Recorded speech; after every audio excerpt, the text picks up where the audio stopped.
teaching my students. It's a pleasure to talk to you. You have so much experience and so much knowledge, and you're an amazing woman, which I adore. So before I started, how about you give a little bit of understanding of your background and who you are? Sure, thank you. Well, that's a no pressure introduction. I'm not sure I've ever been described as amazing before, so thank you. And thanks for having me. It's great to have a chat. So yeah, I'm Ali. Gosh, I'm thinking about the length of my career now. So I've been in marketing it'll be coming up for 18 years now. So quite a long time, and obviously had quite a few different experiences during that time. Worked on some big global brands. I've worked client side at Apple for a little while. I've worked at various different agencies, everything from TBWA and Wieden & Kennedy in London to VMLY&R in Sydney and Australia, New Zealand, where I am now. So I'm currently CSO at VMLY&R, which is a mouthful to say, for Australia and New Zealand, which is a job that I love. Obviously has its challenges, but that's part of what I like about it. And yeah, again, I mean, I've been really lucky in my time to have experiences from, being on the Gruen show, to doing Marketing Academy, to doing various being involved in various sort of conferences and industry events, and doing quite a bit of mentoring, which I really like. Great to be here. Great to talk about this in particular. And yeah, let's take it away. Let's do it. So Ali, you have like this huge amount of experience, but today we're going to be nailed down in analytics. So we're going to be talking the next 10 to 15 minutes about analytics. So the first question I want to ask you, why do we need analytics? Yeah. Well, I think there's a variety of reasons why we need it. I also think that we perhaps don't need it as much as some people think that we do, as a bit of an interesting slant on it. But look, why do you need analytics? Well, because you need to understand as a marketer, or as somebody in a creative agency or whatever it might be, you need to understand what you're doing. You need to understand the effect of what you're doing, and you sort of need to start to understand why certain things are having that effect, so that really you can carry on improving. You can meet your objectives better every time. You can, you can adapt as the world adapts and changes, and Lord knows we've seen that happen a lot over the past year in particular. So those are some of the reasons why analytics in themselves are important. I think, I mentioned earlier that they're perhaps not as important as some people think they are. Look, the reason I say that is that understanding what you're doing and why you're doing it, and getting the right balance of where you're investing your money and in what channels, and what those are doing for your brand and how they're helping it grow, that's obviously really key. But I think there's almost been, in the past little while, almost an over concentration on doing the analytics rather than doing the things that need to be analyzed. There's no point analyzing a load of nothing. You need to make sure that what you're doing is kind of the focus of the exercise, and that the analytics fits with that. What are the most, or some of the most important financial analytics for marketers? Yeah, that's an interesting question, because I think we tend to focus on some very particular analytics that are almost quite micro. I think the place to start, and for marketers in particular, is really to think about what are the financial metrics that actually your business, the business that you work for or the business that you own, depends on. Like, how do you know how to read your balance sheet? Do you know what your OPEX versus your CAPEX is? Do you know how to think about what you can, how EBITDA works, and how you're going to kind of work with analytics at that level? How is your business working? And that people know that to different degrees, and people are interested in it to different degrees as well. So I'm not suggesting you kind of have to go out and become a management accountant, but equally I do think if you're in a position where either you're marketing a company yourself, and essentially what you're trying to do there is make a brand grow, you're trying to help a brand grow in a particular way, or even if you're involved in an agency, it's actually really important to know all those things I just mentioned. for the agency that you work for, as well as some of the clients that you work for. You need to understand kind of the mechanics of business to be able to analyze it properly. So yeah, again, it's not, you don't have to get to be the CFO yourself, but just having that general understanding of how those things work on at least a loose level, I think is really important. And I think that's probably comes back to something we spoke about a bit earlier, Lucio, about there is an overemphasis on doing the analytics versus what is actually happening, what is being analysed. I'd say, again, that applies in this instance too. It's kind of one of the reasons why financial analytics are important is that they actually help understand how the business works, not just kind of some fancy terminology that's interesting to bring out in a meeting. It's about the balance between those two things. Which leads me to this really interesting topic that I think it's the premise of Mark Ritson and some other billionaires and all these big thinkers. What is more important, or even how to define efficiency or effectiveness? Can you talk about that? Absolutely. So I have a really clear point of view on this. Effectiveness beats efficiency every time and in every channel and in every way. And here's a kind of quite a simple way to think about that. You can be very efficient and still be doing totally the wrong things that are not actually gaining anything for your business. You can still do those things efficiently, they're just not achieving your objectives. Whereas effectiveness, I think something people quite often mistake effectiveness for analysis. They kind of get almost the two confused. To really understand effectiveness, concentrate almost less on the analytics and the data and think first about your objectives. You can only be effective if you know what it is you were trying to achieve in the first place. So that's the first thing. Effectiveness is so often thought of as what's the outcome. Actually, you need to think really hard first about what are the inputs, what am I trying to achieve, how much money am I putting behind that. Then the analysis of how has that worked or not. What are the things that have made that work? What's made that effective? What channels have made it effective? What creativity has made it effective? What strategic work has made it effective? You can analyze all of that. And then you can look at not only return on investment, which is obviously really important, and that's a calculation that you can do, but you also need to think about not only the return, but actually the effect on profitability and the objectives you were trying to achieve in the first place.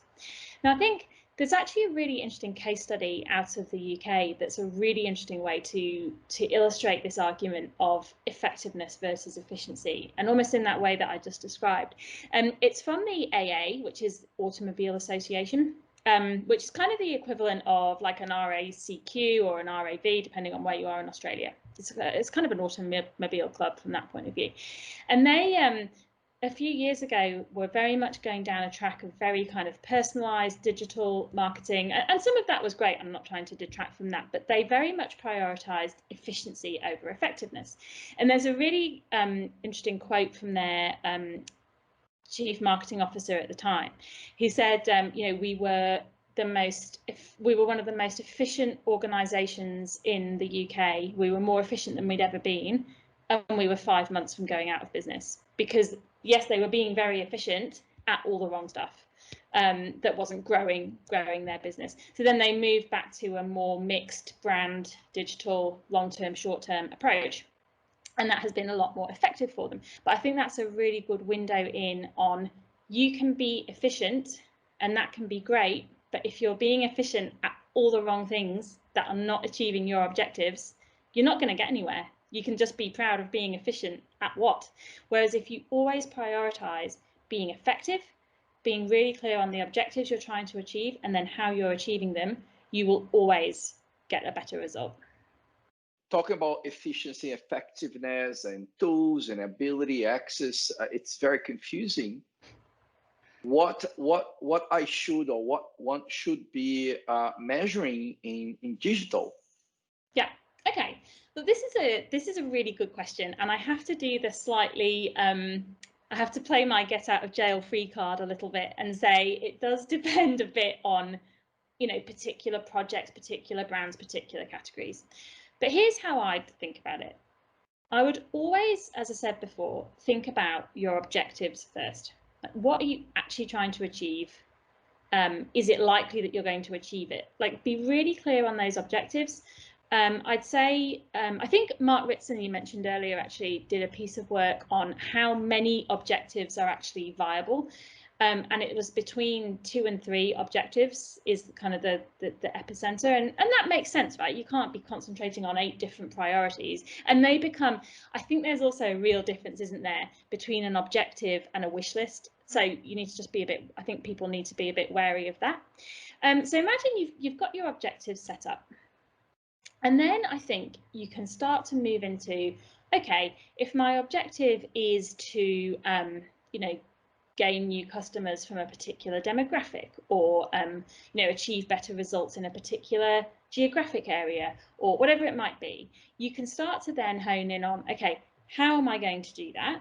And that how you can then attach a thing that I'm going to measure to that. So, if you're looking at different geographic areas, for example, you're going to measure that in some different ways than if you're looking at a particular age group, or if you're looking at a result of, I want more sales of a particular product through a particular channel. So there is going to be a bit of dependency there on the specific thing you're trying to achieve.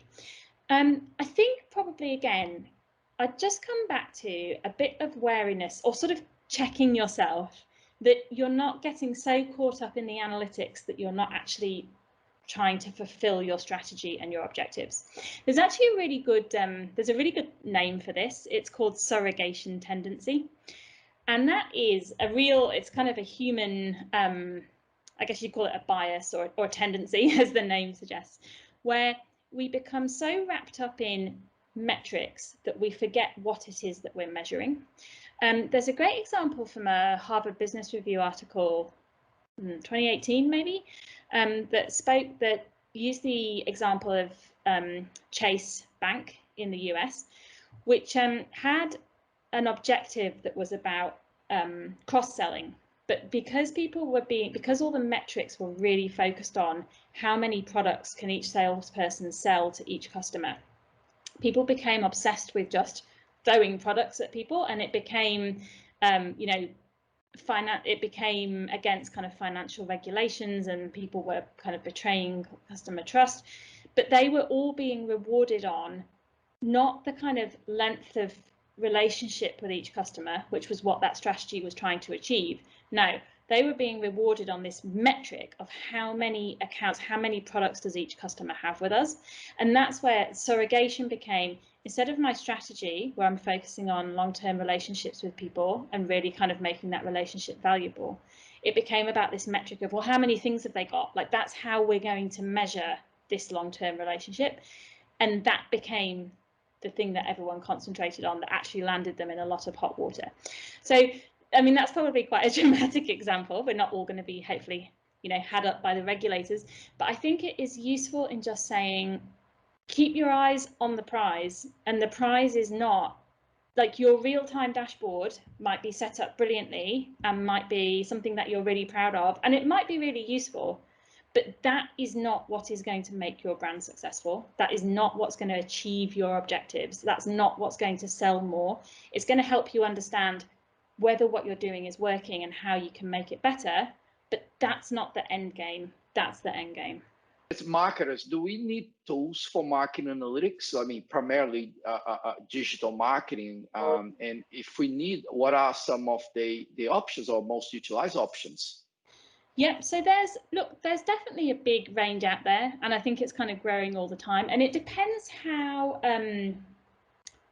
in-depth you want to get, I suppose. There's obviously kind of Google Analytics, which, I mean, some of those tools are pretty much free. You've got keyword, Google Trends, all those kinds of things. But then you've got obviously more in-depth options there. There are things like the Adobe suite, and particularly if you're using some Adobe MarTech tools and platforms, or ad tech tools and platforms, then that's obviously kind of the suite to use. So some of these things are kind of wrapped up together, and what your company has brought into for MarTech might kind of slightly dictate what measuring or what measurement tools you're using. There's things like there's social media analytics and social listening, two slightly different things, but you can wrap them up together quite well. And yeah, then there's comes to things like your MarTech stack, which is obviously going a lot more in depth, and as I said before, might dictate some of the tools that you're using. I mean, look, again, I'd come back to probably two things. The first one would be to say the actual tools themselves, I'm probably not the most expert in, so there's that side of things. But I think also it comes back to the kind of inherent tension that I spoke about before. Again, like the tools aren't the end game. The tools are going to help you reveal what the end game is and help you understand how you're going to achieve those objectives. So, you know, you do find a lot of companies, agencies, everybody spending a lot of time thinking about whether it's this tool or that tool or what we can do with that one. And obviously it's important. I mean, some of these things can end up being quite a big source of investment. So, you know, you do need to think about them. I'm not saying you just, you know, choose one and hope for the best. But I think, again, it's just making sure you've got the balance right between what you're doing from a marketing point of view, what your objectives are, why you're doing it, and then understanding the role of all these tools and analytics is in helping you understand that. They're not necessarily such a kind of useful thing in their own right. I mean, they can be useful intellectually and they can help us understand marketing better, but they need to be taught. They're part of a whole story. They're not an end game on their own.